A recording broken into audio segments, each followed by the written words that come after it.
Hello friends, स्वागत है आपका अपने channel law study with Chamoli में। साथियों, इस वीडियो में हम बात करेंगे लीगल थ्योरी में न्याय शास्त्र का दार्शनिक स्कूल, फिलोसफिकल स्कूल को हम पढ़ेंगे इस वीडियो में। अगर आपने इस चैनल को लाइक एंड सब्सक्राइब नहीं किया है तो लाइक एंड सब्सक्राइब कीजिए ताकि ऐसी लॉ से रिलेटेड वीडियो आप तक पहुंचती रहे। तो बिना देरी के स्टार्ट करते हैं। लैटिन शब्द जूरिस्प्रूडेंसिया, जिससे हमें अंग्रेजी शब्द जूरिस्प्रूडेंस मिला है, जिसका अर्थ है कानून का ज्ञान। इस प्रकार न्यायशास्त्र कानून और उसके अनुप्रयोग से परिचित होना दर्शाता है और अंतर्राष्ट्रीय कानून विचारों की पूरी श्रृंखला को समाहित करता है।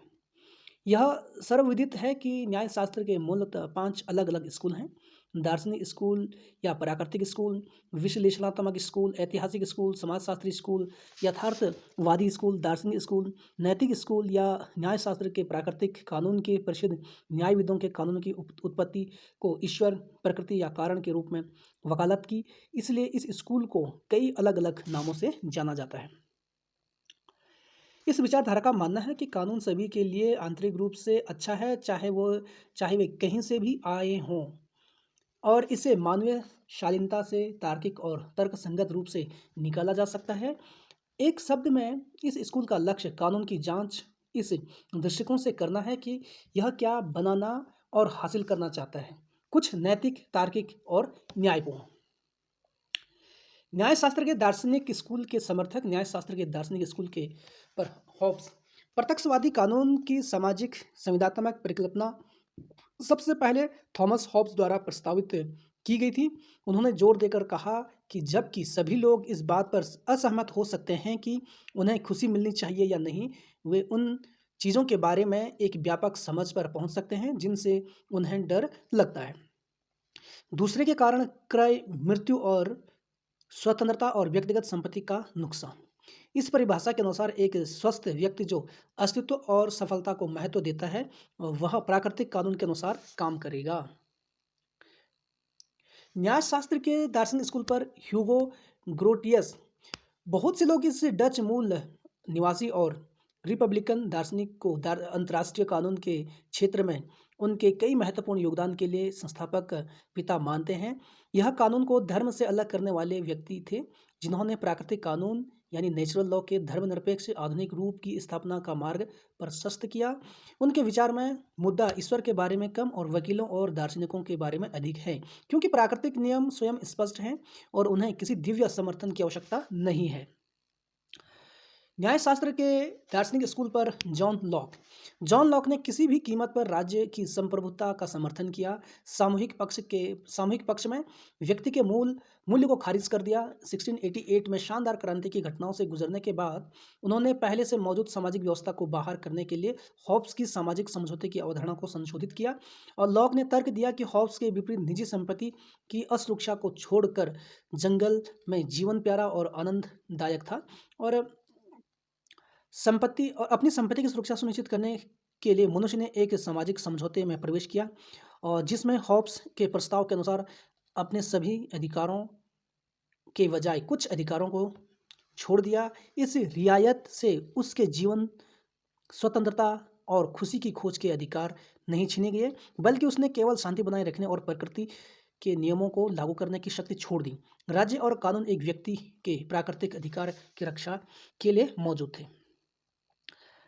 न्यायशास्त्र के दार्शनिक स्कूल पर रूसो का विचार, चूंकि मनुष्य प्राकृतिक दुनिया के साथ सामंजस्य में रहता था और अपने हितों को आगे बढ़ाने के लिए स्वतंत्र था, इसलिए रूसी ने इस स्थिति को एक आदर्श के रूप में देखा। लेकिन जैसे जैसे जनसंख्या बढ़ी, वैसे वैसे कमी का डर भी बढ़ता गया, और इसके साथ ही एक व्यक्ति की इच्छाओं और सामूहिक इच्छाओं के बीच टकराव भी बढ़ता गया। इस तनाव को हल करने के लिए रूसो का तर्क है कि मनुष्य पारंपरिक रूप से समुदायों का निर्माण करने के लिए एक साथ बंधे हैं, जिस बिंदु पर वे उन अधिकारों की सुरक्षा और अपने व्यवहार को सार्वजनिक अच्छा के अनुरूप डालने के अवसर के बदले में स्वेच्छा से अपने प्राकृतिक अधिकारों को राज्य को सौंप देते हैं। रूडोल्फ स्टेमलर, न्यायशास्त्र के दार्शनिक स्कूल पर स्टेमलर ने कानून को इच्छा की प्रजाति, दूसरों की ओर देखने वाला, आत्म अधिकार वाला और परिवर्तनीय बताया। उनका मानना था कि व्यक्तिगत स्वतंत्रता की रक्षा करने वाला न्यायपूर्ण नियम मनुष्य के सामाजिक अस्तित्व की सबसे अच्छी अभिव्यक्ति है। उन्होंने तर्क दिया कि निष्पक्ष कानून के लिए दो सबसे बुनियादी तत्व सम्मान का मूल्य और सामुदायिक जुड़ाव का सिद्धांत थे। उनका मानना है कि न्यायपूर्ण कानून जो सामाजिक लक्ष्यों को सामंजस्य में लाता है, प्रकृति के कानून द्वारा निहित है। कानून का उद्देश्य व्यक्तिगत इच्छाओं की रक्षा करना नहीं है, बल्कि सामाजिक लक्ष्यों में सामंजस्य स्थापित करना है। ठीक है। न्यायशास्त्र की सैद्धांतिक पाठशाला देखिए, लैटिन शब्द न्यायशास्त्र, जिससे हमें अंग्रेजी शब्द न्यायशास्त्र मिलता है, जिसका अर्थ है कानून का ज्ञान। जैसे न्यायशास्त्र कानून और उसके आवेदन के साथ परिचितता के संस्करण और अंतर्राष्ट्रीय कानूनी विचारों की पूरी श्रृंखला शामिल है। ठीक है। तो यह सामान्य ज्ञान है कि न्यायशास्त्र के अनिवार्य रूप से 5 अलग-अलग स्कूल हैं। ईश्वरीय विद्यालय या प्राकृतिक स्कूल, विश्लेषणात्मक स्कूल, एनालिटिकल स्कूल इसको कहते हैं, ऐतिहासिक स्कूल, हिस्टोरिकल स्कूल, समाजशास्त्रीय विद्यालय यानी सोशियोलॉजिकल स्कूल, यथार्थवादी स्कूल। ठीक है। ईश्वर प्रकृति के कारण ईश्वर प्रकृति या कारण के रूप में ईश्वर प्रकृति का या कारण के रूप में प्रसिद्ध न्यायशास्त्र की प्रकृति, प्राकृतिक कानून के प्रसिद्ध सिद्धांत, नैतिक स्कूल या न्यायशास्त्र के उत्पत्ति के सिद्धांत। इसलिए यह स्कूल कई अलग अलग नामों से जाना जाता है। विचार के इस स्कूल का मानना है कि लॉ के लिए सभी आंतरिक रूप से अच्छे हैं, बेकार वे कहीं से भी आए हैं, और इससे विनम्रता और शालीनता से प्रतिभा और प्रतिभा के रूप में पढ़ा जा सकता है। एक शब्द में इस स्कूल का लक्ष्य कानून की जांच इस सिद्धांत से पता चलता है कि वह क्या बनता है और हासिल करने की उम्मीद करता है, कुछ नैतिक और न्यायपूर्ण। देखिए, न्यायशास्त्र की ईश्वरीय विद्यालय के प्रेमी Hobbes on philosophical school of jurisprudence. प्रत्यक्षवादी कानून की सामाजिक सैद्धांतिक परिकल्पना सबसे पहले थॉमस हॉब्स द्वारा प्रस्तावित की गई थी। उन्होंने जोर देकर कहा कि जबकि सभी पुरुषों को इस बात का असामत हो सकता है कि उन्हें आनंद की प्राप्ति होनी चाहिए या नहीं, वे नीच की एक व्यापक समझ में आ सकते हैं। वे नवीनीकृत थे, दूसरे के कारण बर्बी की मृत्यु और स्वतंत्रता और व्यक्तिगत संपत्ति का नुकसान। एक स्वस्थ व्यक्ति जो प्रतिभा और सफलता को महत्व देता है, इस परिभाषा के अनुसार प्राकृतिक कानून के अनुसार काम करना चाहता है। न्यायशास्त्र के सैद्धांतिक स्कूल ह्यूगो ग्रोटियस पर कई लोग इस क्षेत्र में डच मूल के और रिपब्लिकन सिद्धांतवादी को अंतर्राष्ट्रीय कानून के संस्थापक पिता के रूप में उनके कई महत्वपूर्ण योगदान को मानते हैं। वह धर्म से कानून को अलग करने वाले पहले व्यक्ति थे। उन्होंने प्राकृतिक कानून का एक सिद्धांत आधुनिक रूप की स्थापना का मार्ग प्रशस्त किया। उनके विचार में भगवान के बारे में कम और वकीलों और सिद्धांतों के बारे में अधिक जानकारी है, क्योंकि प्राकृतिक नियम स्वयं स्पष्ट है और उन्हें किसी भी दैवीय समर्थन की आवश्यकता नहीं है। जॉन लॉके पर न्यायशास्त्र की ईश्वरीय स्कूल। जॉन लॉके ने समूह के पक्ष में व्यक्ति के मूल्य को खारिज कर दिया, किसी भी कीमत पर राज्य की संप्रभुता का समर्थन किया। 1688 में शानदार क्रांति की घटनाओं के बीच में रहने के बाद उन्होंने हॉब्स की सामाजिक संरचना की अवधारणा को संशोधित किया ताकि पहले से मौजूद सामाजिक व्यवस्था को बाहर किया जा सके। लॉक ने तर्क दिया कि हॉब्स के विपरीत दिया निजी संपत्ति की सुरक्षा को खत्म किया और जंगल में जीवन प्यारा और आनंददायक था। अपनी संपत्ति की सुरक्षा सुनिश्चित करने के लिए मैन्युफैक्चरिंग ने एक सामाजिक सूची में प्रवेश किया, और जिससे हॉब्स ने अपने कुछ अधिकारों को छोड़ने के बजाय सभी अधिकारों को प्रस्ताव रखा है। इस वस्तु से उनके जीवन, स्वतंत्रता और खुशी की खोज का अधिकार नहीं छीना गया, बल्कि उन्होंने शांति बनाए रखी और प्रकृति के सिद्धांतों को लागू करने की शक्ति को छोड़ दिया।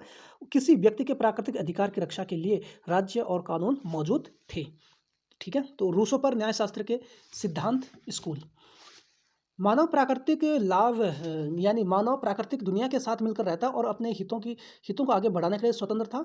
रूसो ने इस स्थिति को एक आदर्शवादी आदर्श के रूप में देखा, लेकिन जैसे जैसे जनसंख्या बहुलता बढ़ती गई, वैसे वैसे बिखराव का दर भी बढ़ता गया, और इसके साथ ही व्यक्ति की प्राथमिकता और सामूहिकता के बीच समानता भी होती गई। इस तनाव को हल करने के लिए रूस का तर्क है कि सिद्धांत ने पारंपरिक रूप से कोलम को बनाने के लिए एक साथ बंधी हुई है, जिस बिंदु पर वह अधिकार की सुरक्षा के बदले राज्य को अपने प्राकृतिक अधिकार को फिर से हासिल करते हैं और अपने व्यवहार को सार्वजनिक इच्छा के सिद्धांत बनाने का अवसर देते हैं। रूडोल्फ स्टेमलर न्यायशास्त्र के सिद्धांत विद्यालय। इच्छा की आदर्श अन्य दिखने वाली आत्म आधिकारिक और उल्लंघन स्टेमलर लॉ ने इसका उपयोग कैसे किया जाता है। उनका मानना था कि व्यक्तिगत स्वतंत्रता की रक्षा करने वाला एक न्याय संगत नियम मनुष्य की सामाजिक भावना की सबसे बड़ी अभिव्यक्ति है। उन्होंने तर्क दिया कि शामिल कानूनों के लिए दो सबसे मूल तत्व सम्मान का मूल्य और साहित्य का सिद्धांत है। उनका विचार है कि न्याय संगत कानून जो सामाजिक समाधानों को शामिल करता है प्रकृति के नियम द्वारा निहित है। कानून का उद्देश्य व्यक्तिगत वैयक्तिकता की रक्षा करने नहीं बल्कि सामाजिक लक्ष्य में सामंजस्य स्थापित करना है। तो इस वीडियो में इतना ही। अगर आपको ये वीडियो अच्छा लगा तो लाइक एंड सब्सक्राइब ज़रूर कीजिए।